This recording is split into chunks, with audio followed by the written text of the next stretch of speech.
Once I did too much. I made a copy of the Schönbrunn Castle in Vienna. Yes? And we needed 500 builders to build it, and we were on stage with 250 musicians.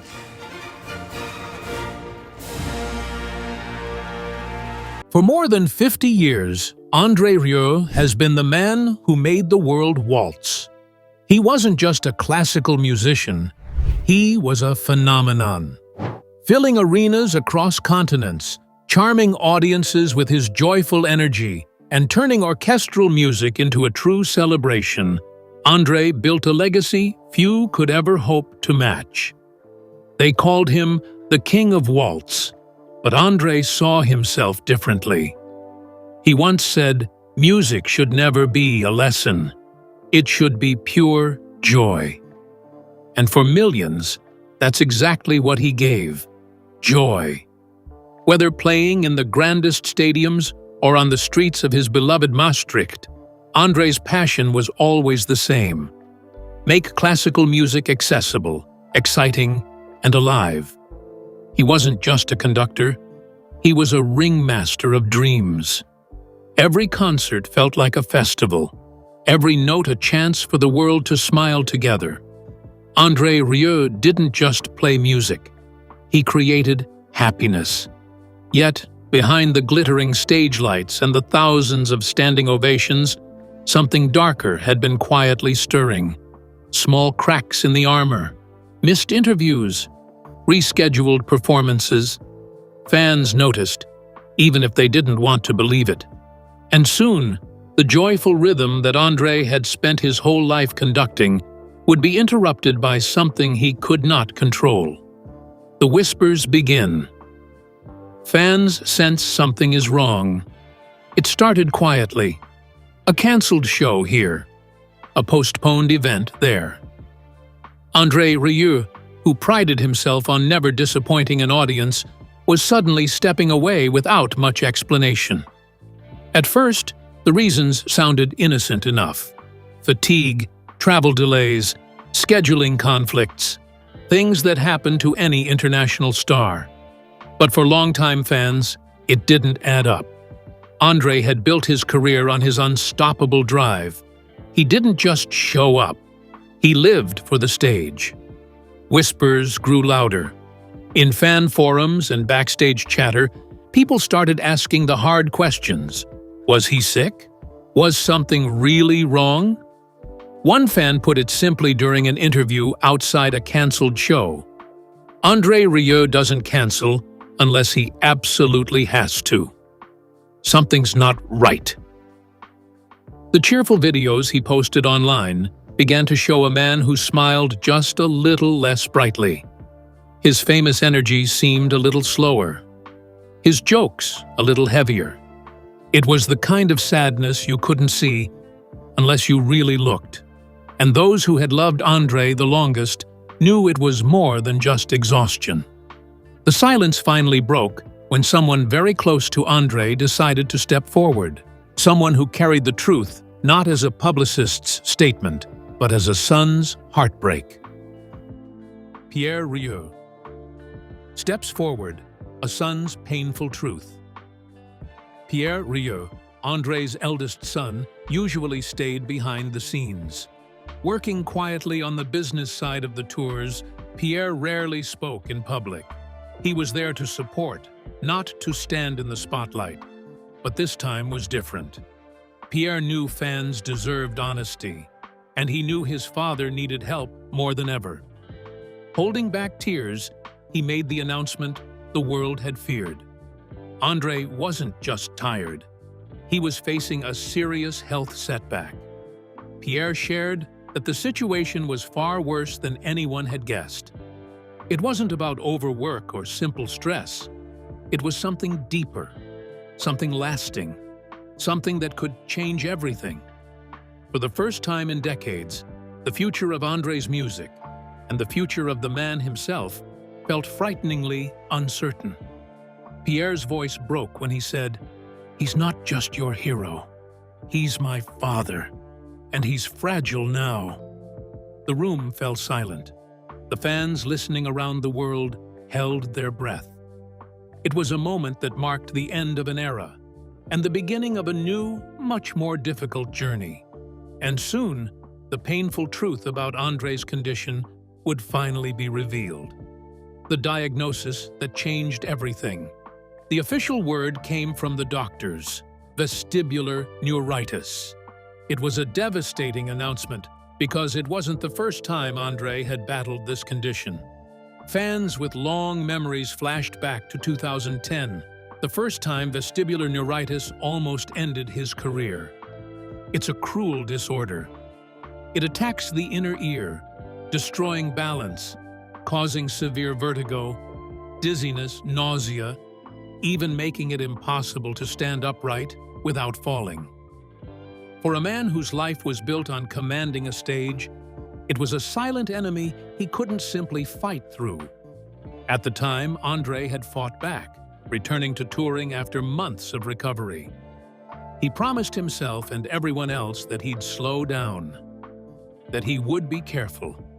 But deep down, André couldn't stop being André. He returned to a brutal schedule, dozens of cities, endless travel, show after show after show. The joy of playing was too tempting, too essential to give up. Now, facing the same illness again, but older, weaker, and worn down, things looked very different. This time, recovery was slower. The stakes were higher. And for the first time, André had to face a terrifying question. Would he ever fully recover again? And haunting his thoughts were painful memories from years before, memories of collapse that he had never truly escaped. Memories of collapse, lessons not fully learned. The memories came rushing back, memories André had spent years trying to forget. In 2010, while on tour in Belgium, André had collapsed backstage. He hadn't listened to the warning signs, the dizziness, the pounding headaches, the exhaustion that wouldn't lift. It felt like something snapped inside me, he later said, and I knew I had pushed too far. For a time after that collapse, André promised to change. He told interviewers he would rest more, say no to some shows, take care of his health. But if there was one thing more powerful than André's illness, it was his unstoppable love for the stage. Within months, he was back to relentless touring, hopping across continents, chasing that feeling of pure musical joy. He thought he had beaten the darkness. But in Mexico City, history repeated itself, only worse. High altitude, exhaustion, a fever that drained the color from his face. After 2 brilliant shows, André crashed. His body simply couldn't fight anymore. Pierre later revealed, he couldn't even stand. We had to hold him up. It was like seeing Superman fall. The past had caught up with André, and this time, ignoring the warnings wasn't an option anymore. Because it wasn't just about concerts or careers now. It was about survival. The Mexico City breakdown. A nightmare repeats. At first, the Mexico tour seemed like a triumph. The first 2 nights were magic. Sold-out arenas, standing ovations, the waltz flowing like champagne through the crowds. André looked happy, alive. It felt for a fleeting moment like the worst was behind him. But underneath that bright smile, the pressure was building. High altitude, jet lag, and an untreated fever began eating away at him. By the 3rd day, André could barely stand without feeling the world tilt violently around him. His vision blurred. His legs gave out backstage. For a man whose entire identity was tied to commanding the stage, it was a devastating blow. Pierre, speaking later with heartbreaking honesty, revealed how serious it really was. He didn't want the fans to see him that way, Pierre said, but he couldn't even walk to the microphone. The decision was made quickly, but painfully. The rest of the Mexico concerts were canceled. Fans were devastated. Some had traveled across countries just to see him. But behind the headlines, there was a deeper sadness. André himself was crushed. Not because of the show, but because he knew deep down this wasn't just a bad night. It was a sign that the old way of living, the old relentless rhythm, was no longer possible. And it wasn't just André who was hurting. His orchestra, his second family, was about to face a storm of their own. The hidden cost, an orchestra left shattered. When André canceled Mexico, it wasn't just a concert that fell apart. It was an entire world. The Johann Strauss Orchestra, a 125-person family, was left stranded emotionally and financially. Unlike huge pop tours with backup plans and insurance policies, André's productions ran on trust, on heart. There was no insurance for this kind of disaster. The singers struggled with the high altitude too, battling nosebleeds, dehydration, and overwhelming sadness. Musicians worried about rent, bills, livelihoods. For many, this wasn't just another gig. It was their life's work.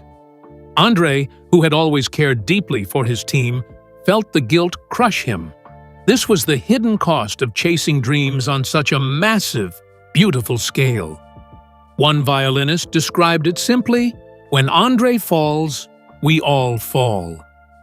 It became painfully clear. André's health wasn't just his own burden to carry anymore. It was entwined with the fate of dozens of artists who had built their lives around his music. This realization would lead Pierre, and André himself, to face an even more painful truth under the spotlight. Father and son, a goodbye beneath the spotlight. For Pierre Rieu, watching his father suffer wasn't just painful. It was life-changing. He had grown up in the glow of his father's success, traveled the world, and seen firsthand the unstoppable force that was André Rieu. But now, under the cold fluorescent lights backstage in Mexico, he saw something he'd never seen before. A man who had reached his limits. Pierre's public goodbye to the old touring life wasn't just about canceled concerts. It was symbolic, a son's desperate plea for his father's survival. "He's not just a star," Pierre said through tears. "He's my father, and he's fragile now." For years, they had pushed forward together. More cities, more shows, more memories. But now, Pierre saw clearly, if they didn't change course, they would lose not just the music, but the man. It was a farewell to the reckless schedules, the endless airports, the late-night rehearsals. It was an emotional acceptance that even legends must slow down, or risk burning out entirely. And for André, hearing his son speak these words broke through in a way no doctor ever could. But first, André had to confront the thing he had always been too busy, or too proud, to face. His own mortality. André's private breakdown, facing his mortality. Behind the roaring arenas, behind the glittering violins and the champagne waltzes, André Rieu faced the hardest truth of all. He was no longer invincible. For decades, André had lived like a man untouched by time. Every concert was a celebration. Every standing ovation a shot of adrenaline. He believed, and the world believed with him, that the music, the passion, and the energy would never fade. But in those quiet backstage moments after his collapse, when the lights dimmed and the crowds went home, André finally dropped the mask. Surrounded by a few trusted friends, the ones who had traveled the world with him, who had seen him at his highest highs and lowest lows, he broke down. not from physical pain, but from something even deeper and more frightening. The realization that time was no longer his ally. Tears streamed down his face as he admitted the words he had been running from for years. "My body is speaking louder than my mind now," André confessed, his voice barely a whisper. It was a rare and raw admission. For a man who had built an entire life on refusing to slow down, on always pushing forward, it was like watching a king lay down his crown, not out of defeat, but out of wisdom. Music had been André's armor for so long. When he was exhausted, he turned to the stage.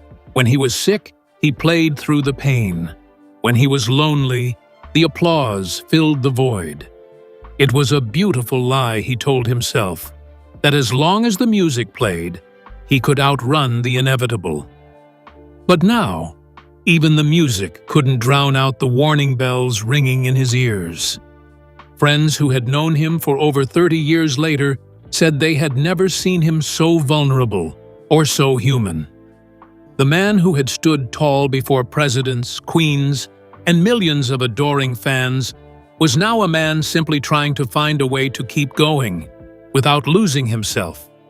One friend recalled, "In that moment, André wasn't the King of Waltz. He was just a man who loved music and didn't want to lose it." This breakdown wasn't a failure. It was a turning point, a moment of brutal honesty that cracked open a new path. André realized that if he wanted to keep the music alive, truly alive, he couldn't keep living like he was 25, racing from one concert to the next, daring his body to keep up. He had to find a new rhythm, one built on balance, on gratitude, on life beyond the next stage. This realization was both heartbreaking and hopeful, because for the first time in years, André wasn't just thinking about the next tour, he was thinking about the next 20 years of life. The first step was clear, and it would be the hardest decision of all. He had to change his future plans drastically, not just for himself, but for his family, his orchestra, and for the millions of fans who still needed his music, not as a frantic blaze, but as a lasting flame. And so, quietly and carefully, the King of Waltz began to write a new symphony for the next act of his extraordinary life. Plans for the future, one concert at a time. The decision didn't come easy, but it came from the heart. Mexico was cancelled. Long-haul tours were scrapped indefinitely. No more 10-hour flights, no more relentless international circuits. Instead, André chose a new path, one that prioritized health over headlines, life over legacy. From now on, performances would be local, mostly in Maastricht and nearby European cities. Fewer shows, but shows filled with just as much heart. There would be no more grueling media schedules, no endless photo ops or autograph marathons. Every step would be taken carefully, with one clear mission: to protect André's life, and by extension, his music. The music will never stop, André promised his fans. Only the tempo will change. And with that, a new chapter began. One filled not with world records and globe-trotting tours, but with something even more precious: a chance to truly savor the joy he had spent a lifetime creating. From world tours to simple joys, finding peace at home. When André Rieu made the decision to slow down, the world seemed to slow. With him. For decades, he had been a blur of movement, crossing oceans, filling stadiums, chasing the next crescendo. But now, confined closer to home, André had to learn something new: how to simply be still. At first, it wasn't easy. André had built his identity on the road, on constant motion. Slowing down felt, at times, like giving up. But something incredible happened during this quiet period of recovery. André found joy in unexpected places. Confined to Maastricht, André turned to an old, forgotten love: baking. Friends and family were stunned to find the King of Waltz covered in flour, laughing as he attempted new recipes in his kitchen. Cakes, breads, pastries. His home was soon filled not with the applause of arenas, but with the smell of fresh-baked comfort. "I never thought baking could feel like a standing ovation," André joked during a rare interview, smiling wider than he had in years. Simple pleasures replaced grand gestures. Mornings spent gardening, afternoons filled with old vinyl records, quiet dinners with close friends, no cameras in sight. For the first time in a long time, André wasn't living for the next performance. He was living for himself. The dream had shifted. André, who once dreamed of playing until he was 140, now dreamed of growing old wisely, surrounded by love, laughter, and the sweet music of a life fully lived. And while André found peace in stillness, something else was quietly taking shape. A final transformation that would redefine his entire legacy. The final transformation, redefining success and legacy.